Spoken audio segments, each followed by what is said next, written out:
संसदेमध्ये pass झालेलं कायदा वक्फ बिलाच्या बाबतीमध्ये थोडा अभ्यास केला पाहिजे असं माझी विनंती आपल्या सर्वांना करायची आहे. माझं स्पष्ट मत याचं कुठे राजकारण नाही आहे.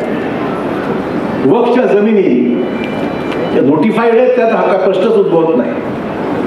आणि पंतप्रधानांनी, गृहमंत्र्यांनी, केंद्रीय अल्पसंख्याक मंत्र्यांनी स्पष्ट केलेलं आहे की कुठल्याही धर्माला हात घालायची भूमिका नाहीये, कुठल्याही धर्म डिस्टर्ब करण्याची भूमिका नाहीये. पण जमिनीच्या संदर्भामध्ये जे वाद सुरू आहे त्याला पुढे सुसूत्रता आली पाहिजे, नोंदणी असली पाहिजे. आता साधारण जमिनीचे वाद असेल तर मग त्यात कोर्ट आहे, डिस्ट्रिक्ट कोर्ट आहे, कलेक्टर आहे, तहसीलदार आहे, SDO आहे, अपील जातात, हायकोर्टात जातात, सुप्रीम कोर्टात जातात. ही प्रक्रिया अन्य जमिनीच्या बाबतीमध्ये असेल. इथे सुद्धा अशा काही जमिनी वादग्रस्त करून ठेवलेल्या आहेत ज्या कदाचित असतील किंवा नसतील वक्फ बोर्डामध्ये. ही तपासणी करणं काय चुकीचं आहे? बरेच विषय आहेत. परवा आमची आमदारांची, खासदारांची आणि सर्व आमच्या प्रदेशच्या पदाधिकाऱ्यांच्या मुंबईत बैठक झाली, सर्व डिटेलमध्ये. तिथे म्हणजे युट्यूबमध्ये जा तुम्ही.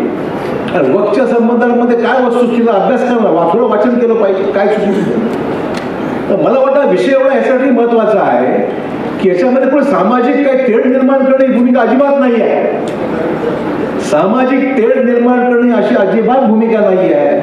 परंतु बाहेर जे वापर केला जातो की हिंदू विरुद्ध मुस्लिम अशाच प्रकारचा प्रयत्न हा केंद्र सरकार करतं आणि म्हणून हा कायदा आणला, काही तथ्य नाही असं माझं व्यक्तिगत मत आहे. म्हणून मुद्दा मी असं सांगतोय, हा विषय घाबरण्याचा विषय नाहीये, समजून घेण्याचा विषय आहे. हा विषय समजून घेण्याचा विषय आहे आणि समजून घेऊन लोकांना सांगण्याचा विषय आहे. आणि म्हणून माझी विनंती एवढीच राहणार आहे की भाजपच्या कार्यकर्त्यांनी लक्ष याच्याकडे दिलं पाहिजे आणि जे गैरसमज होतात त्या बाबतीमध्ये आपली स्पष्ट भूमिका या ठिकाणी आपण घेतली पाहिजे अशी माझी या निमित्ताने आपल्याला मुद्दाम सांगितलं पाहिजे.